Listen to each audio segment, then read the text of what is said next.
Hello friends, આજે આપણે મકાઈનો ચેવડો બનાવીશું। મકાઈનો ચેવડો બનાવવા માટે મેં અહીંયા એક નંગ લીલી મકાઈ લીધેલી છે। મકાઈના દાણા સાવ સોફ્ટ હોય તેવી મકાઈની પસંદગી કરવાની છે।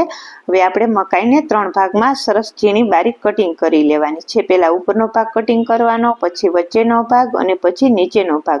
આ રીતે 3 વાર કટિંગ કરી અને આપણે સાવ ઝીણા દાણાનું કટિંગ કરી લેવાનું છે। હવે એક પેનમાં તેલ મૂકીશું, તેમાં જીરું, હળદર, હિંગ, મીઠા લીમડાના પાન નાખીશું અને જે આપણે બારીક સમારેલા મકાઈના દાણા હતા તે ઉમેરી નિમક નાખી તેને સારી રીતે મિક્સ કરી લેવાનું છે અને એને કૂક કરી લેવાનું છે। આપણે ધીમા ગેસ ઉપર તેને 10 મિનિટ માટે કૂક કરી લેવાનું છે અને વચ્ચે હલાવતા રહેવાનું છે, જેથી કરીને જે આપણા ઝીણા દાણાનું કટિંગ હોય તે નીચે બેસે નહીં।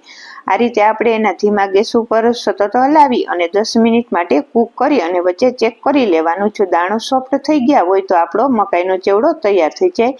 આપણે ગેસ ઓફ કરી તેમાં લાલ મરચું પાવડર નાખી તેને મિક્સ કરી અને તૈયાર કરી લેવાનું છે। તો તૈયાર છે આપણો મકાઈનો ચેવડો। આપણે તેને સર્વ કરીશું।